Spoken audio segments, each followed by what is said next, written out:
Lewis Hamilton wants to trade Monster for Red Bull, but Christian Horner said, fix your fucking car.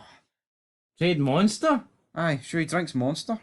Oh, I get it. So, oh my god, slow moment. Slow moment, and I tell you what's a slow moment, the Mercedes, the W14, so he wants to trade it for the 2023 Red Bull. Here he is, shaking the hand of Christian Horner, but I don't think this move's happening because Christian Horner has shut it down. He says he can't see where we would be able to accommodate the 7-time world champion, surely in his own house.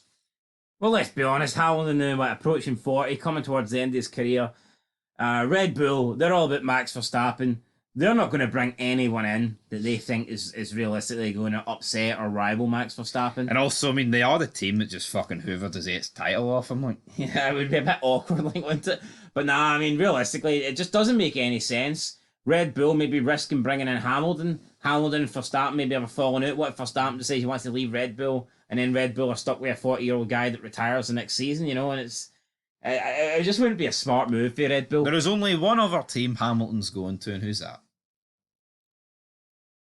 I kind of see maybe Ferrari. I think Ferrari is the only other team. If Leclerc leaves or if Sainz gets booted out, I don't know, one of the two. Because he always wanted to drive for Ferrari, and I just feel like everyone who's relevant drives for Ferrari at some point. I think you could see Verstappen in a Ferrari one day.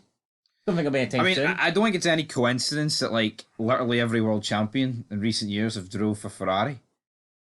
Like I genuinely think if Rosberg continued, he might have could have ended up at Ferrari. Yeah. Button's the only one that hasn't in recent like world champions. I mean, you look at Raikkonen, Vettel, Alonso, Vettel, Schumacher. Massive, almost won a title. Hakkinen didn't go to Ferrari, but I suppose Michael Schumacher kind of whipped him. He wasn't really welcomed at Ferrari. No, you make a fair point. I mean, any driver is any good.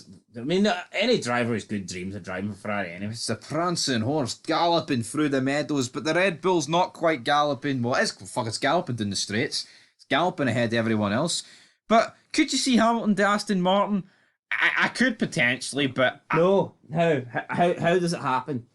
Are you talking in like next season, or are you talking about in years to come? Years to come. Because I just don't see Stroll being kicked out. And Alonso will have to. I mean, everyone. I'll tell you what. I would love to see Alonso and Hamilton team up again. I would love to see it. I'd love to see Alonso fucking beat him again, and for people to finally accept that Lewis Hamilton is not as good as they think he is. 7 world titles, and I know what I mean, 6 of them basically gifted to the guy. Uh-huh. Alright, maybe not the Rosberg ones. Alright, 4 of them gifted to the guy.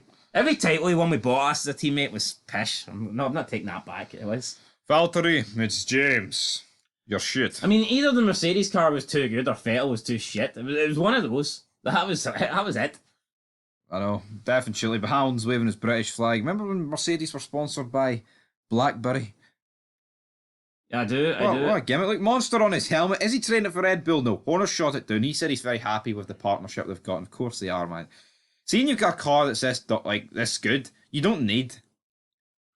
You know what? We were very blessed that we actually had Hamilton against Rosberg in the year from Mercedes for about 5 seconds a lap quicker. Yeah, because could you imagine if we didn't? And the thing is, I think you will notice over the years, top teams very rarely have 2 top drivers.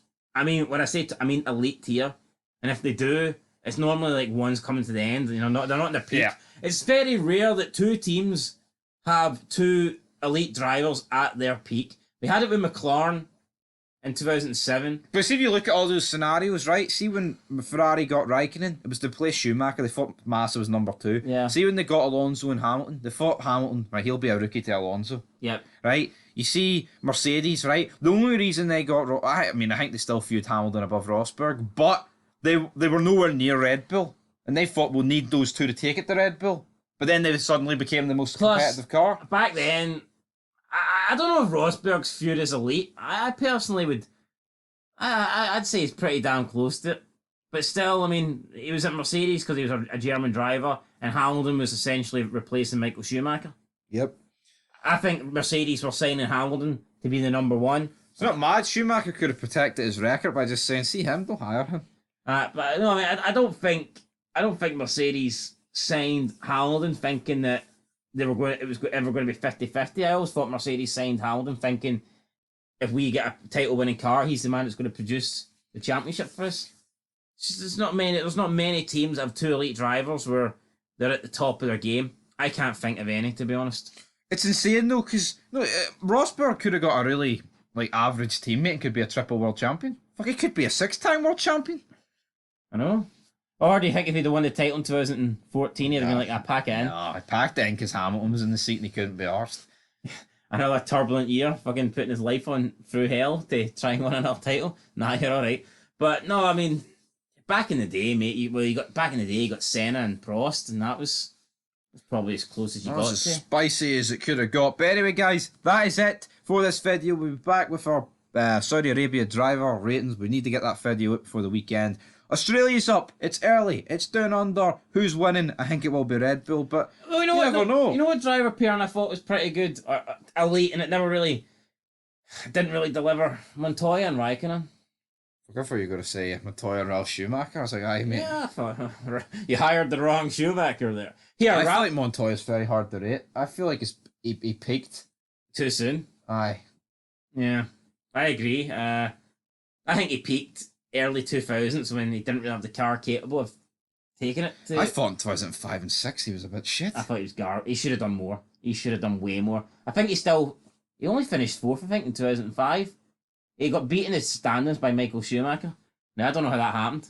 You could argue because Michael Schumacher was gifted a win in America, but still, come on. And McLaren couldn't finish a fucking race. Well, that's true. Like, I mean, I suppose if you take reliability issues away, fuck, some people would argue you take reliability issues away, Kimi wins the title, like, so. Kimi's a fucking 27-time world champion, but that's it! That is it! That is it! Till next time, Lewis No, Hamilton. you know what? You have to name me what you think's the best driver pair lineup we've seen that we've not already discussed. That we've seen but not already discussed. That we've not discussed in this video. Over the last 20 years, F1. In a top team, what would you say is the best? Your best? I don't mean, we've already talked about like Hamilton, Rosberg and all that stuff, so. Dun dun dun. I don't, by top teams, maybe not necessarily title winning teams, but teams that are capable of like pushing for wins. That's what I mean by a top team. I feel like Button and Hamilton didn't deliver anywhere near what they could have. Is it just me? Or like, what they took turns on having a good year? Aye. It's like when Button had a good year, Hamilton was off. Like 2011, Button was good. It was very rare they actually, Both performed well. in a race. Apart Turkey Like, 2010, I can't remember them ever actually both battling for a lead. Should Button and Hamilton not have had more more podiums at least? Many double podiums did they produce? I don't think that many. Because you argue maybe Red Bull were on the podium a lot, like, but still, I think that duo did underperform. Absolutely. I think by the time Alonso and Kimi teamed up, Kimi was. But then again, people would probably say, "Oh, Kimi in the Lotus was rejuvenated. He came back into F1. He was looking great." He was with Roman Grosjean. But then Alonso made him look like shit. And that's it. Alonso makes everybody look like shit, but Hamilton, he's staying shit, brother. So until next time, peace.